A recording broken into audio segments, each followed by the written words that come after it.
अस्सलाम वालेकुम एवरीवन। इस वक्त हम आईटीबी की क्लास ले रहे हैं और आज है 4 जुलाई 2020। हफ्ते का मुबारक दिन है आज और हमने अपनी क्लास शुरू कर दी है बीकॉम पार्ट 1 आईटीबी। आज की हम आईटीबी की क्लास में पढ़ेंगे प्रोस्पेक्टस। अच्छा बेटा, ये आप अपना नाम बताइए। ASWQER, ये अपना नाम बताइए, नहीं तो मैं आपको रिमूव कर दूंगा as per direction of coaching centre. जी, आप क्या नाम है आपका? आवाज नहीं आ रही। Hello hello,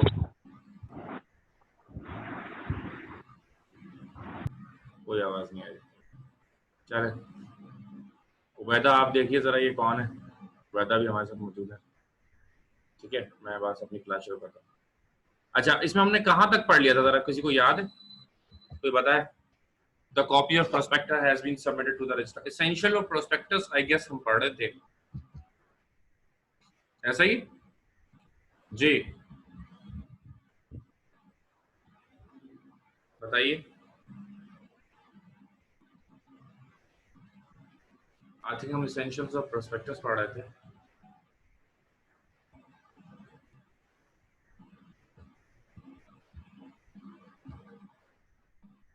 okay.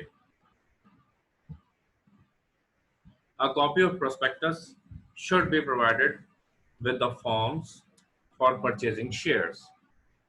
यानी कि कॉपी आपको क्या करनी होगी, एक कॉपी आपको सबमिट करानी होगी, provided with the form of purchasing shares. जब भी कोई खरीदने शेयर्स आएगा, आप क्या करेंगे, उसके हाथ में दे देंगे आप प्रोस्पेक्टस की एक कॉपी। किसके हाथ में? The person who is going to purchase your shares, आपको उसको उसकी कॉपी देनी होगी प्रोस्पेक्टस। नंबर 2 इसेंशियल है। इसका इसेंशियल मतलब ये है जो कानून कहता है कि ये आपको लाजमी काम करना होगा। कानून कुछ चीजों को कहता है कि भाई ये वो काम है जो आपने लाजमी हर हाल में करनी होंगे। तो जिन काम के हवाले से कानून ये कहता है कि आपको ये लाजमी करने होंगे, दे आर बेसिकली इसेंशियल्स। तो एक हो गया कि जो भी खरीदना आएगा उसको आप प्रोस्पेक्टस पहले दिखाएंगे, भाई ये देख लो पहले, फिर आकर मेरे शेयर्स खरीद लेना। दूसरे में क्या है कि it should be presented to the people as invitation to purchase shares. और ये लोगों को आपने प्रेजेंट करना है एज एन इनविटेशन कि भाई ये पढ़े और आकर शेयर खरीदें।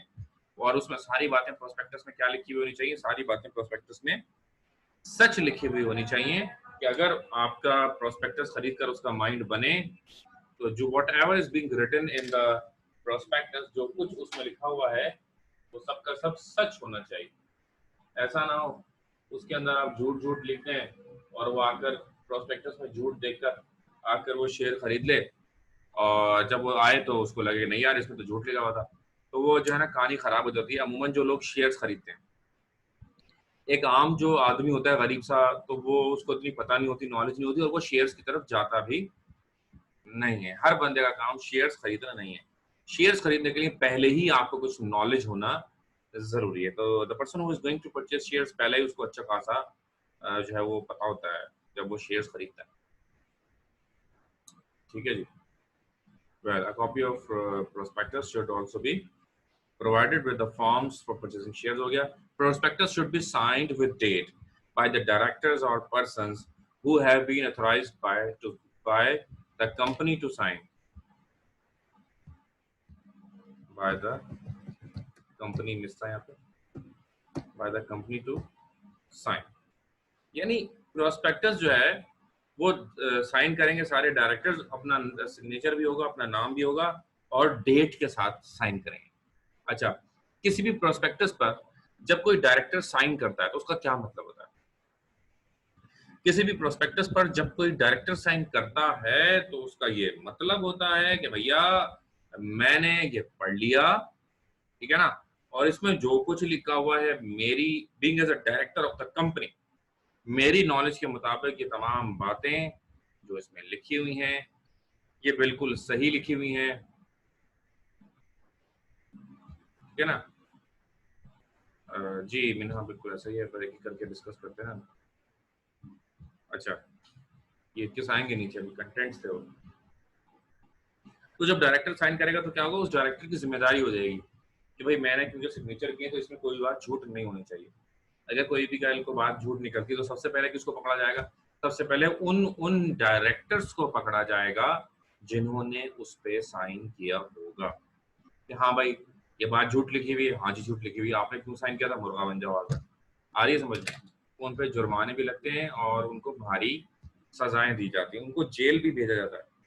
लेकिन एक प्रिविलेज रखा जाता है, एक इस तरह की जो क्राइम होते हैं जिस तरह झूठ, कंपनी में झूठ, पाकिस्तान के अंदर इनकी सजाएं कम होती है, इनको सजा देने का तरीका भी बिल्कुल डिफरेंट होता है। इवन जेल, जेल जो होती है उसके 3 कैटेगरीज होती हैं, class A, B and C.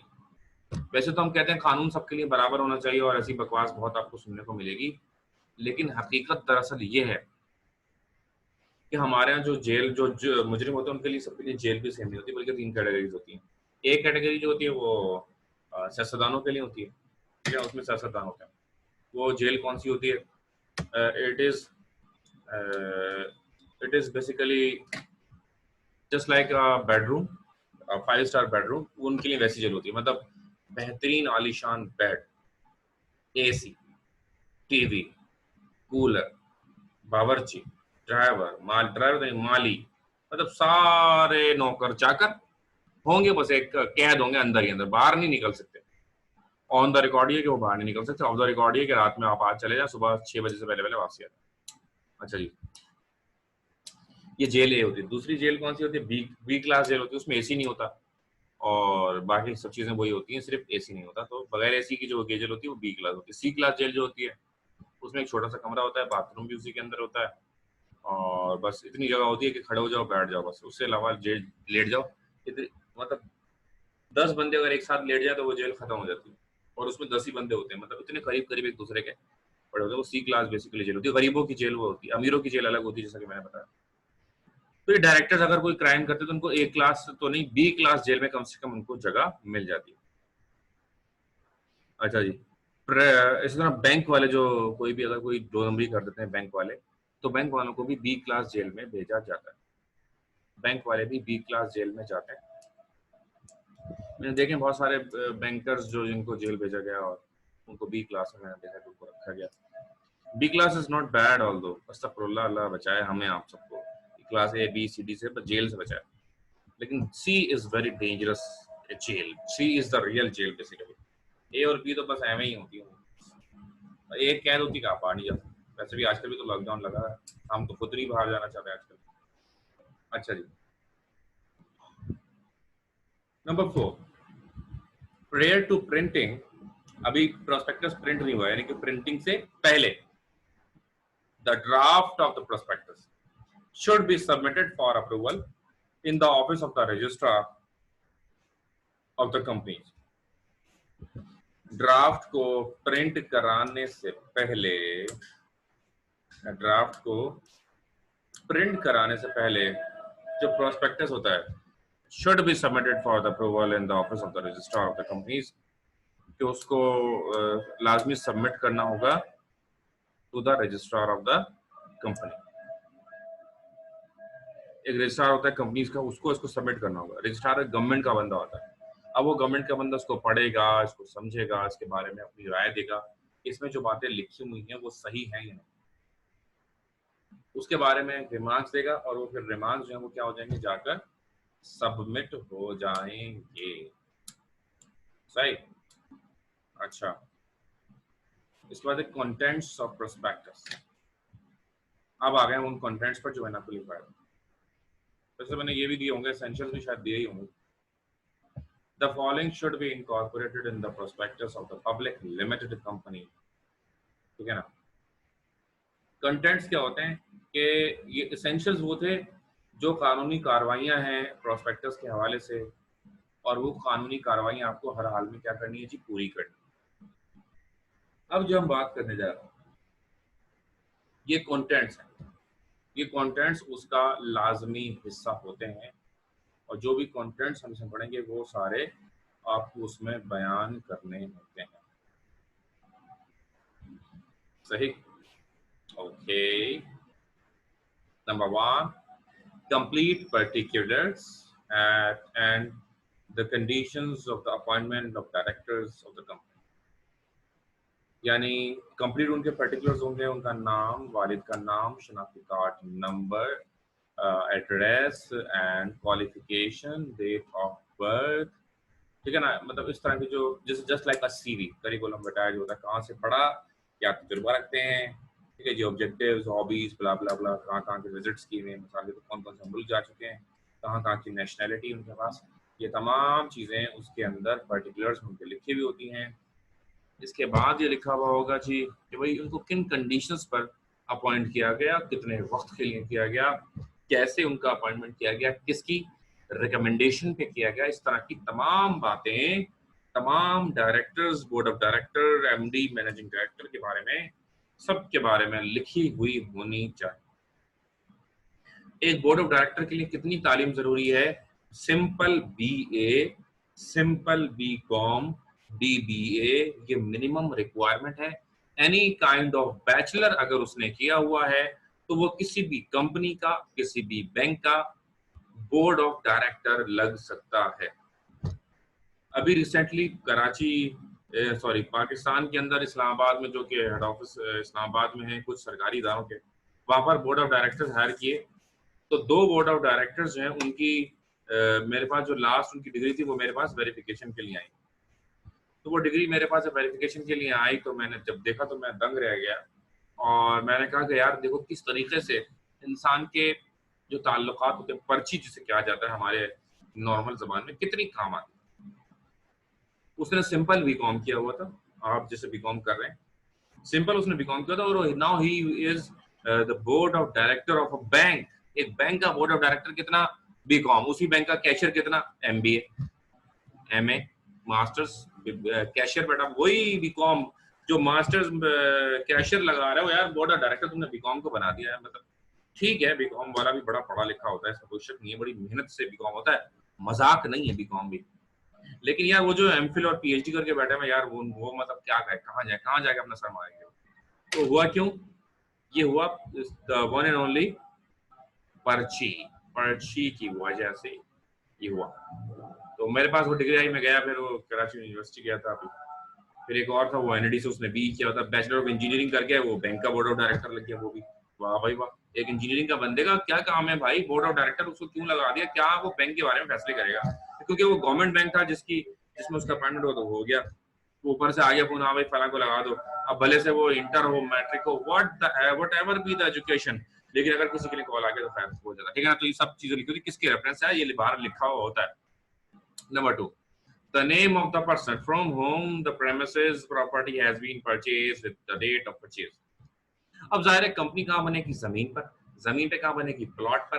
Plot कभी ना कभी किसी ना किसी का तो होगा ना, कभी ना कभी प्लॉट किसी ना किसी का तो होगा, ठीक है।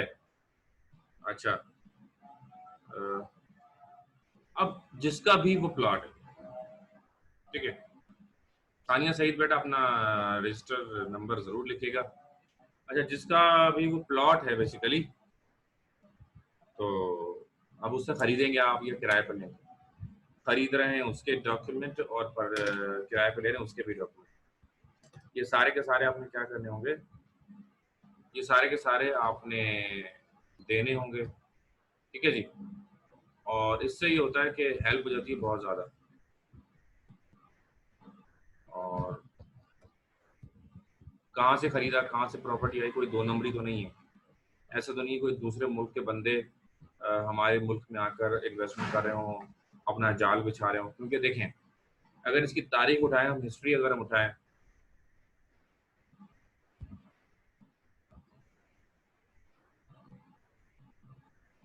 नहीं ऐसा नहीं है कि मेहनत वेस्टेड नहीं होती। बेसिकली बात ये है कि एक सवाल किया, उसका जवाब दे रहा हूँ, चैट पर मुझसे सवाल किया। बात ये कि देखें, मेहनत करने का कोई जो है ना नेम और बदल नहीं है, देयर इज नो सब्स्टिट्यूट। हाँ, अगर पर्ची आपके पास है, मैं ये जाती राय, सिर्फ अपनी जाती राय दे रहा हूँ, पर्ची आपके पास है तो भाई जाओ जाके पर्ची से लगो कहीं जाकर, लेकिन उसके लिए बैचलर तो करना ही पड़ेगा ना। बैचलर तो, ये जो आप मेहनत करें, बैचलर तो कम से कम करना ही पड़ेगा ना। और अगर कोई अच्छी सीट मिले तो उसके लिए कुछ तो आप में अकल होनी चाहिए। अब देखें वो जो जरताज गुल है, उसको फेडरल मिनिस्टर, 22 पता नहीं 26 ग्रेड की फेडरल मिनिस्टर, सही है। कोविड-19 क्या उसके 19 पॉइंट्स है। अबे भाई क्या जहालत की बात कर दी आपने, क्या जहालत की बात कर दी, क्या क्या जहालत की बात कर दी आपने। हमारे किसी बीकॉम के पार्ट वन के बच्चों से पूछो, वो भी बता देंगे कि कोविड का मतलब क्या है और 19 का मतलब क्या है, ठीक है। तो ये लेवल है हमारे फेडरल मिनिस्टर का। तो भाई अगर थोड़ा बहुत पढ़ा लिखा होगा, कम से कम ये बेइज्जती तो नहीं होगी आपकी। चले अगर पर्ची है सरताज गुल की तरह आपकी भी, तो कम से कम ऐसी कोई गंदी बेइज्जती तो नहीं हो जाएगी ना आपकी। तो ये इससे बड़ा फायदा है, ठीक है। वेल, तो होता क्या है, अभी आपने सुना होगा अमेरिका में एक होटल है जो कि पीआईए का है, यानी कि पाकिस्तान उसकी ओनरशिप रखता है। उसको हम दोबारा रिनोवेट करें इस तरह, जिस तरह पाकिस्तान की अमेरिका में प्रॉपर्टी है, पाकिस्तान की इंडिया में प्रॉपर्टी है, पाकिस्तान की सऊदी अरब में प्रॉपर्टी है, पाकिस्तान की दीगर जगहों में भी प्रॉपर्टी है। इसी तरह बात यह है कि इंडिया की प्रॉपर्टी है पाकिस्तान के अंदर, जी हमारे कराची के अंदर इंडिया की प्रॉपर्टी, उस पर लिखा हुआ है this is the property of India. कहाँ लिखा हुआ है मैं आपको बताऊं कि अगर आप में से कोई सीए का स्टूडेंट हो, नहीं तो तीन तलवार से जो लेफ्ट रोड जाता है आई कैप है, आई कैप के सामने जरा सा लेफ्ट थोड़ा सा देखें तो एक बहुत अच्छी खासी बिल्डिंग है जो बंद पड़ी हुई है, उस पर लिखा है this is the property of India. India की वो एम्बेसी थी बेसिकली, और बंद हो गई है, वो शिफ्ट हो गई इस्लामाबाद, तो वहां पर है बेसिकली, ठीक है। तो ये क्या प्रॉपर्टी, लेकिन पता होना चाहिए किसकी कौन सी प्रॉपर्टी कहाँ से किस चैनल के थ्रू उसने खरीदी।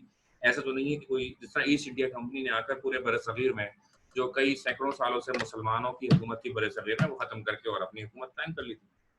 तो we need to think about this and we need to work for this, कि ये भी हमारे प्रोस्पेक्टस के अंदर ही लिखा हुआ होना चाहिए, और वो इन्वेस्टिगेट भी करती हैं।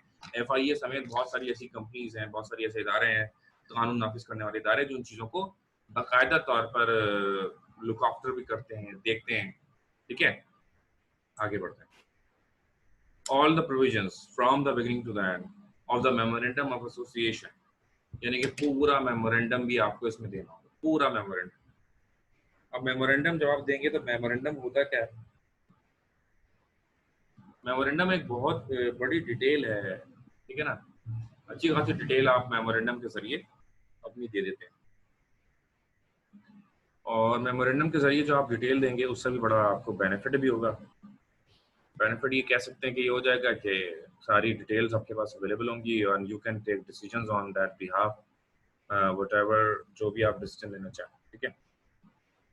मेमोरेंडम में हर चीज़ आपको पता चल जाएगी कि ये कंपनी क्या करेगी, ये कंपनी कौन सा प्रोडक्ट बनाएगी, ये कंपनी क्या काम कर सकती है, क्या काम ये नहीं कर सकती, ठीक है ना। तो मेमोरेंडम के बारे में एक सेपरेट, क्योंकि हमारी डिस्कशन हो चुकी है, सेपरेट वीडियो उसकी हमारे आपके पास मौजूद है, अगर आप चाहें तो वो देख सकते हैं, ठीक है जी।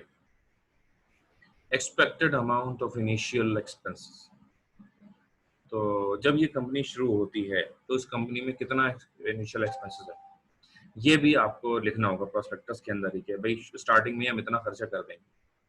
अच्छा, इस खर्चे के अंदर क्या होता है, मिसाल के तौर पर अगर मैं बोलता हूँ कि भाई 2020 चल रहा है और मैं एक घर बनाना चाहता हूँ, और हम कहते हैं कि 70 लाख रुपए लगेंगे 120 गज का घर बनाने, लेकिन जो 70 लाख रुपए 2020 में लग रहे हैं, इन्हीं 70 लाख रुपए में 2021 में मकान नहीं बन सकता, क्योंकि 2021 तक क्या हो जाएंगे, महंगाई आपके सामने है, महंगाई कितनी जोरों शोर से बढ़ रही है, बिल्कुल भी आवाम का जो है वो ख्याल नहीं किया जा रहा है, और मुसलसल जो है वो महंगाई बढ़ रही है,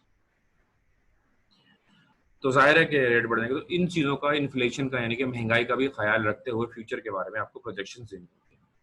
जिस तरह फ्लैट्स बनते हैं, आप गौर कीजिएगा, कराची के मुख्तलिफ इलाकों में बहुत सारे ऐसे फ्लैट्स हैं जो कि बनाने थे पूरे, लेकिन वो पूरे बन नहीं सके, और आज भी वो फ्लैट जो है वो बहुत बुरी हालत में मौजूद है और वो कंप्लीट नहीं हुए।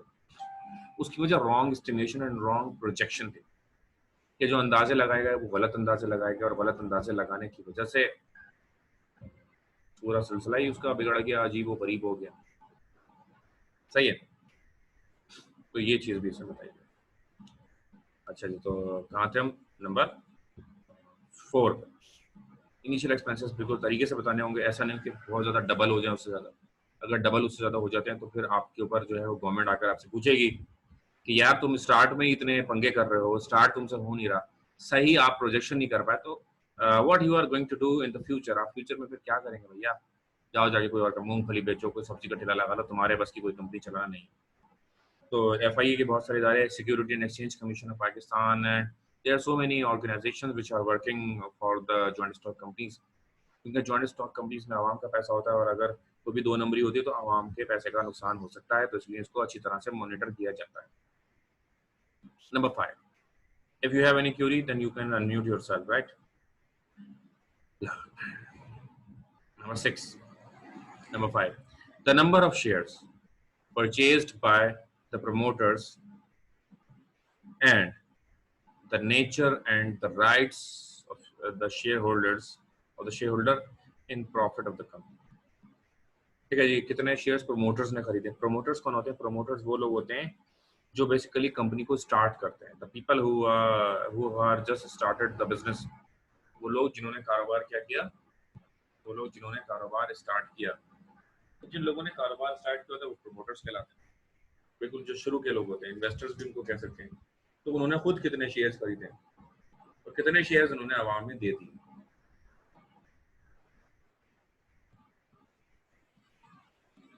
ये चीज भी बड़ी इंपॉर्टेंट होती है.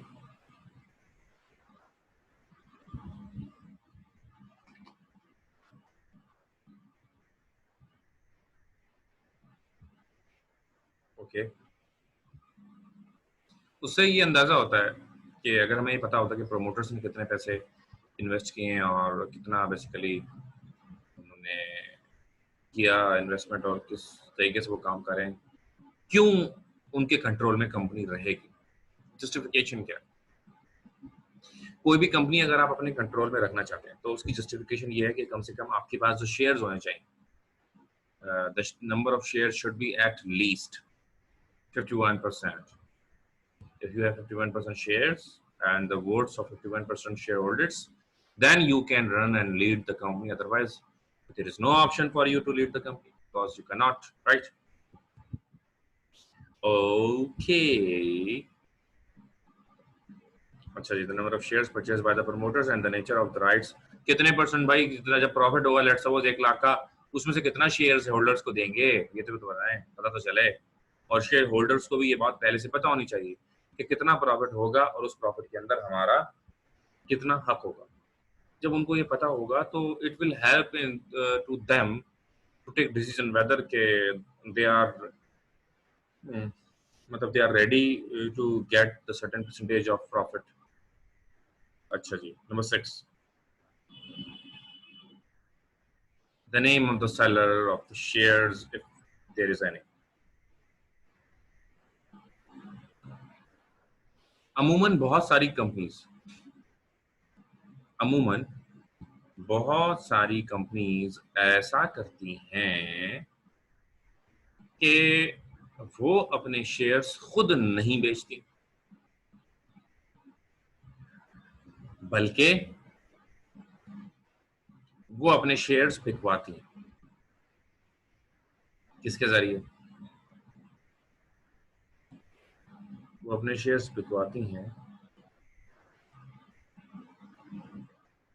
बैंक्स के जरिए, या डिफरेंट अंडर राइटर्स होते हैं, उनके जरिए वो शेयर्स बिकवाए जाते हैं.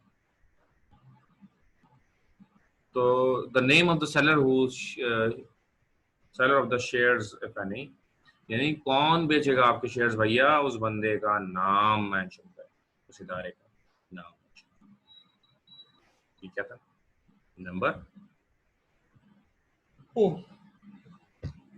नंबर 6, मीजान बैंक होता है किसी का अलाइड होता है. अभी रिसेंटली मैंने देखा था ऐड अखबार में, डॉन में ऐड आया हुआ था, तो वो शेयर्स बेचना चाह रहे थे, उन्होंने अलाइड बैंक को हायर किया था. जैसे एचबीएल, बहुत सारे शेयर्स बेचने वाली कंपनीज के शेयर्स बेचने वालों में नाम एचबीएल का ज़ेर गौर होता है. कोई सरकारी कंपनी अगर आए तो नेशनल बैंक. सरकारी कंपनी के शेयर्स वो ऐसे बिकते हैं हाथों हाथ बिकते हैं, लेकिन लॉन्ग टर्म में उन शेयर्स की कोई वैल्यू नहीं होती. जिस तरह पीआईए अब तो अल्लाह माफ करे अरबों रुपए का नुकसान में जा रही है आजकल पीआईए ना. पीआईए के आप हालात देखें, 20 जहाज के लिए 900 पायलट. कितने जहाज? 20. कितने पायलट? 900 पायलट. ओ भाई, एक जहाज उड़ाने के लिए 2 पायलट चाहिए, 20 के लिए 40. ओ भाई, ये 900 क्या धक्के लगाने के जहाजों को धक्का दे के चलाना है? मतलब धक्के ऐसा लग रहा है, मतलब 900 पायलट समझ में नहीं आता, धक्के देने के लिए इन्होंने पायलट रखे हैं. मतलब इतने ज्यादा पायलट. और फिर उनमें क्या लाइसेंस उनका मतलब जाली है। तो ये हमारी गवर्नमेंट है, ये हमारी इदारे हैं। तो पीआईए का क्या हुआ, जब पीआईए बनी और पीआईए के शेयर जब मार्केट में आए, ऐसे हाथों हाथ आवाम ने इसके शेयर्स खरीदे ना, क्या आपकी सोच। वक्त गुजरा, वक्त गुजरा, वक्त गुजरा, आज वो शेयर्स कोई खरीदने को तैयार नहीं। आज वो शेयर्स कोई खरीदने को तैयार नहीं है। उसकी वजह यह है यार, बंदा बोलता नहीं भाई, यही तो लॉस में जाहिर है, 10 साल से उसने 1 रुपया भी प्रॉफिट नहीं दिया। अब कोई अगर वो खोलता भी है तो उसको खोलने का फायदा क्या है, कोई कंपनी के शेयर देते फायदा क्या, कोई फायदा नहीं। तो शुरू में ये बिक जाते हैं सरकारी, उसके बाद ये रुलते फिरते हैं, ठीक है। अच्छा जी, इसके बाद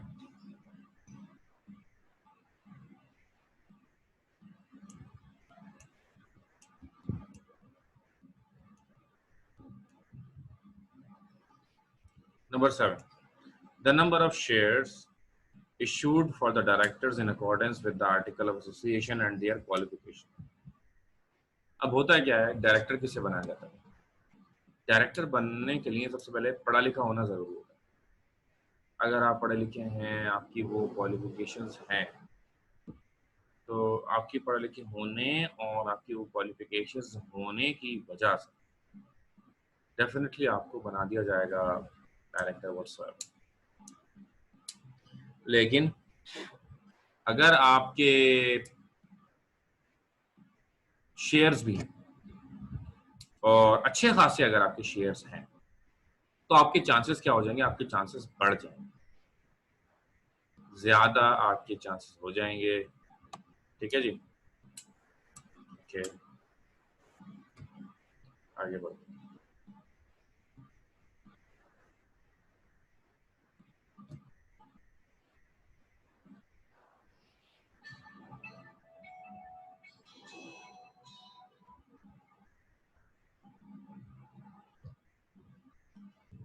The number of shares purchased by promoters and the nature of rights the shareholders। अच्छा, ये बात हो गई थी।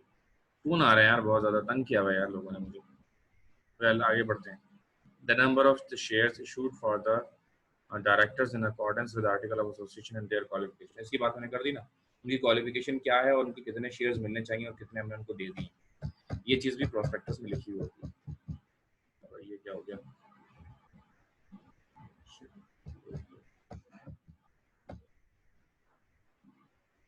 ये गलत बटन दबा दो, इसमें जमीन से आसमान पे पहुंच जाते हैं।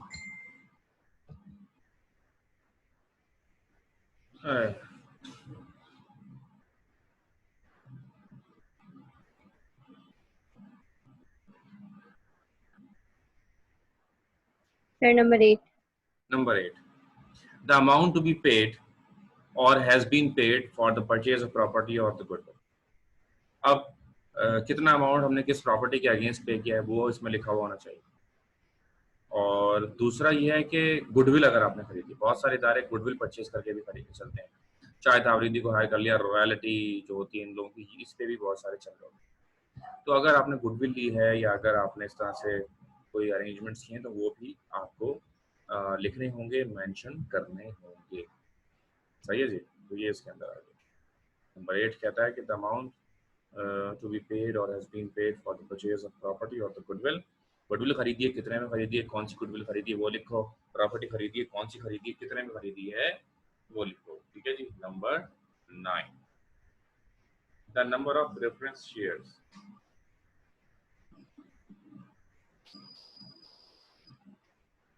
The number of preference shares, तो शेयर्स मुख्तलिफ तरह के होते हैं। एक जो शेयर्स होते हैं उनको कहते हैं preference shares.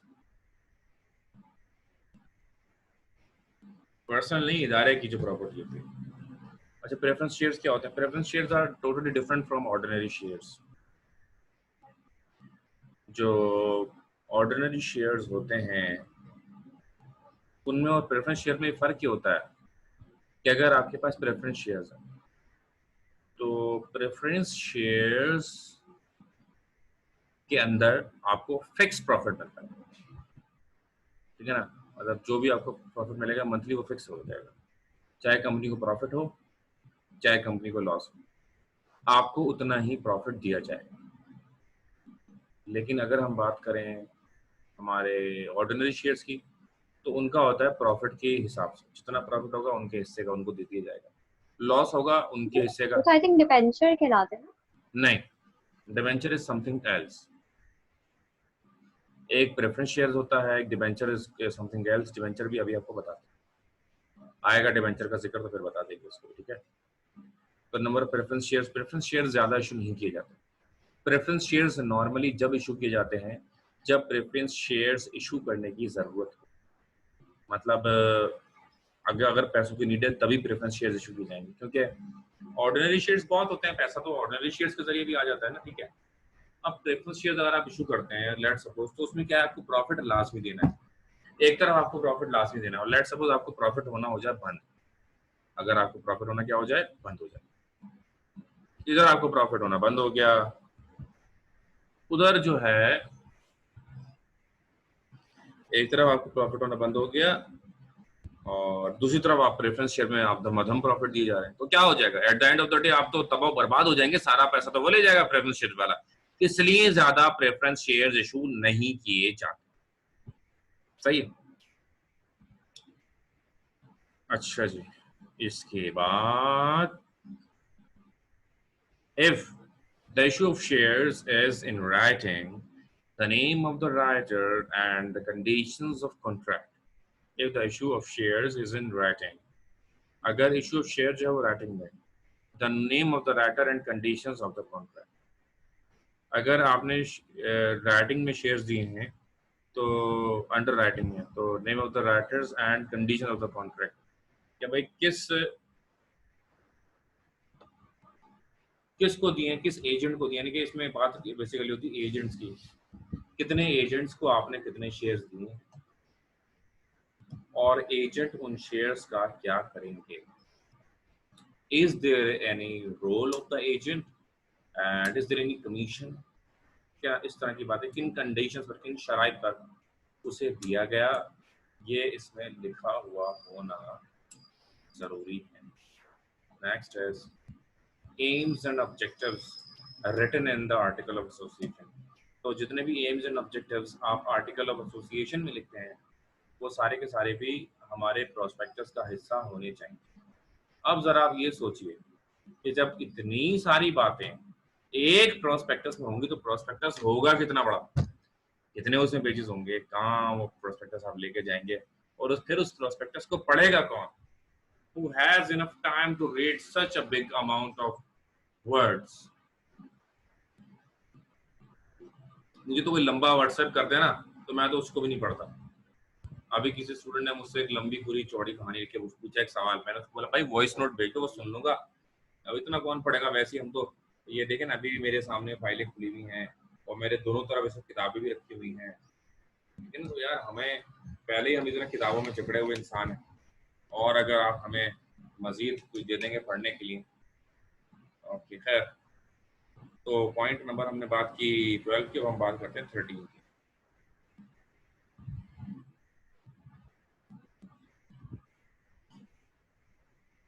Point number 13, the amount paid to any promoters during the last 2 years.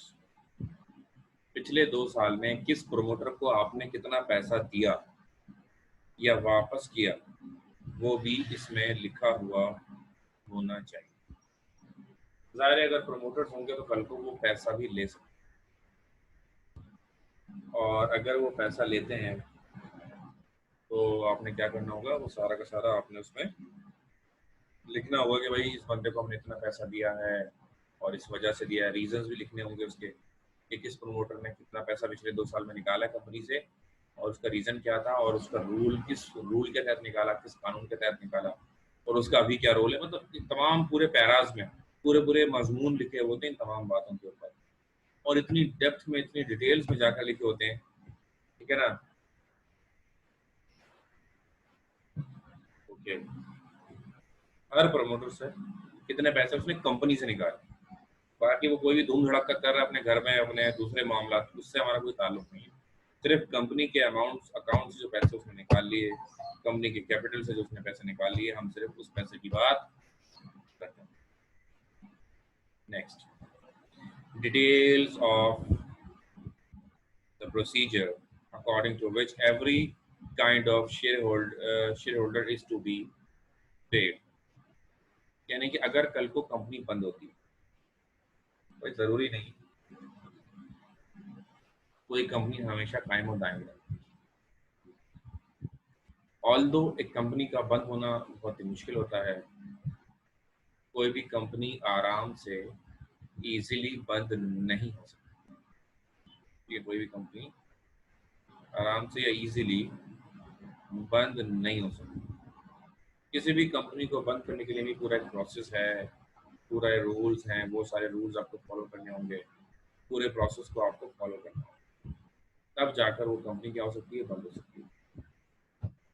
अगर कल को कोई कंपनी बंद होती है तो किसको पैसे पहले, किसे बाद में और किसको नहीं मिलेंगे, ये सारी बातें भी प्रोस्पेक्टस में लिखी हुई होती है कि in case of wind up of the company हम सबसे पहले डिवेंचर्स वालों को पैसे देते हैं, डिवेंचर्स वालों के बाद हम प्रेफरेंस शेयर्स वालों को पैसे देते हैं, और शेयर्स वालों के बाद हम पैसे देते हैं ऑर्डिनरी शेयर, प्रेफरेंस शेयर्स वालों को देते हैं, फिर ऑर्डिनरी शेयर वालों को पैसे देते हैं। एक मिसाल दे रहा हूँ, इस तरह ये पैसों की पेमेंट होती है, ठीक है ना। तो ये भी इसमें लिखा होना ज़रूरी है। जी यहीं तक इंशाल्लाह, फिर अगली क्लास में मिलेंगे एक नई बात के साथ। अपना बहुत ख्याल रखिए।